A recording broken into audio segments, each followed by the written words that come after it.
Bonsoir à tous, aujourd'hui on se retrouve pour une nouvelle vidéo, pas un vlog cette fois-ci, mais un unboxing. Ça fait quelques jours que j'ai reçu ma montre Garmin Forerunner 255, j'aimerais l'ouvrir depuis quelques jours mais j'attends de pouvoir faire la vidéo et j'ai pas eu le temps. Aujourd'hui j'ai enfin le temps et on va unboxer tout ça, j'ai très hâte parce que ça fait un moment que j'ai envie de la tester. Pourquoi j'ai acheté une Garmin? Tout simplement parce que j'ai cette montre, la Xiaomi Smartband 8, qui n'est pas exceptionnelle. En fait, elle était bien pour les débuts quand j'ai commencé la course à pied, mais au fur et à mesure du temps, ça commence à devenir trop limite au niveau des informations que j'ai besoin. Donc j'ai préféré du coup acheter une nouvelle montre, ce sera plus simple pour moi. Et parce que ouais, c'est juste pas assez précis au niveau du rythme cardiaque, aussi au niveau du dénivelé quand je cours, etc. Ça me donne pas assez d'informations, donc quoi de mieux que de partir chez une des meilleures marques pour le sport, Garmin. Donc c'est parti, surtout que là c'est une montre spécialisée pour les coureurs. Alors, on voit un peu mieux, malheureusement je peux pas poser sur quelque chose, mais c'est pas grave. Donc déjà le packaging, elle est installée là-dedans. On a quoi? On a une petite notice qui dit attention, ça on s'en fout. Et là, très simplement et très humblement, la montre. Alors qu'est-ce qu'on a avec? On a le câble chargeur qui est un câble spécial pour la montre. Donc elle se présente sous cette forme, elle est assez simple, toute petite, moi j'aime bien. Alors je sais pas s'il faut que je la charge avant de l'utiliser, on va déjà essayer de l'allumer. Ouais, du coup je pense qu'il faut que je la charge avant de la tester. Donc je vais la mettre à charger très rapidement et puis dès qu'elle sera un petit peu chargée, on va pouvoir commencer à la tester. Bon, alors finalement, j'ai réussi à l'allumer. C'était le bouton en haut à droite. On nous demande de la configurer. La configuration, je pense que je vais la passer, ce sera plus simple pour vous. Alors, le seul truc qui est un poil dommage, c'est qu'elle n'est pas tactile. Là, je sais pas si on voit. Descend, mais ça, c'est pas grave, ça ne me dérange pas. Juste à appuyer là. Et j'imagine que si je clique sur ça. Ah non, ok. Si je clique sur. Alors, je crois que c'est le bouton Start. Ok, voilà, loading. Alors, couplé avec le téléphone, bah évidemment, je peux pas coupler avec le téléphone parce que je suis en train de filmer actuellement. Donc je vais coupler et je reviens après. Donc du coup, ce que je ferai, c'est que bah, là, dans les prochains jours, je vais pas forcément aller courir avant samedi parce que maintenant c'est objectif repos à 100%. Donc j'aurai pas d'entraînement à montrer avec la montre. Ce que je vais faire, c'est que déjà je vais récolter un peu des données. Bah, je pense déjà demain, je vais essayer de récolter un maximum de données, voir comment ça donne. Et je ferai un peu une review, je pense à la fin de la semaine, du coup, quand j'aurai eu toutes les données dessus. Et puis comme ça, je pourrai sortir la vidéo à la fin de la semaine, ce sera plutôt sympa.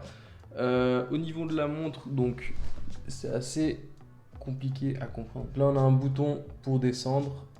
Tac, voilà. On peut avoir un peu tout ce qu'il y a sur l'application, mais du coup, là, je l'ai sur la montre, c'est plutôt sympa. Voilà, là on retourne tout en haut, voilà. Là on a un bouton pour modifier la luminosité. Voilà. Ça, bouton start qui me permet de commencer un entraînement. Là je peux choisir les entraînements que je veux. Et ensuite on a un bouton back, voilà, pour revenir en arrière. Donc voilà. La montre est plutôt cool, là je vais la mettre à charger maintenant, comme ça je pourrais la garder cette nuit puis calculer mon sommeil.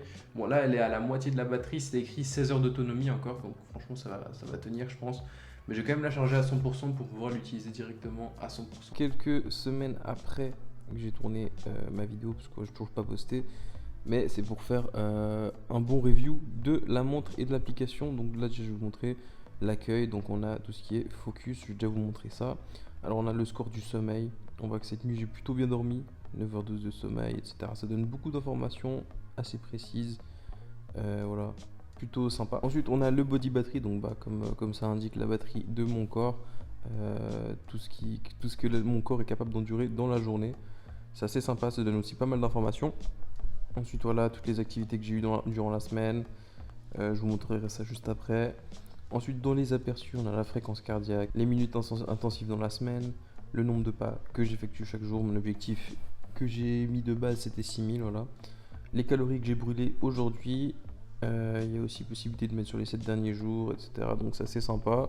La récupération, donc ça c'est quand en général je vais courir. Ça m'indique que par exemple il faut 24 heures de récupération avant d'aller courir, etc. pour éviter d'avoir une charge trop forte dans mon corps. Ensuite, la variabilité de fréquence cardiaque, voilà, bon, ça je m'intéresse pas trop, même si ça peut être important dans certains cas. Le nombre d'étages que je dois faire par jour, alors la moyenne c'est 10 que j'ai mis par jour, et puis bah, après, voilà, j'en fais plus, moins, ça dépend. En général, c'est toujours plus que 10. Le stress, là, on voit que le stress est plutôt moyen. Ouais, je suis un peu stressé ces temps. Faut se détendre, chef. Voilà, l'âge physique, ça c'est assez intéressant. On voit que j'ai du coup 22 ans, que mon âge physique est de 19 ans et demi, et que la cible ce serait 18 ans. Après, on a des recommandations sur ce qu'il faudrait que je fasse pour baisser du coup mon âge. C'est assez sympa, il y a pas mal d'informations. Ma VO2 max, ça c'est plus pour la course. Et ensuite, on a la dernière activité que j'ai effectuée. Ensuite, ici, on a les défis calendrier avec tout ce que je fais chaque jour, etc. On a le flux du coup de toutes les courses que je fais, enfin toutes les activités que je fais. Je vais vous montrer par exemple la course du lac de Joux. Donc là, on a des informations globales sur la course.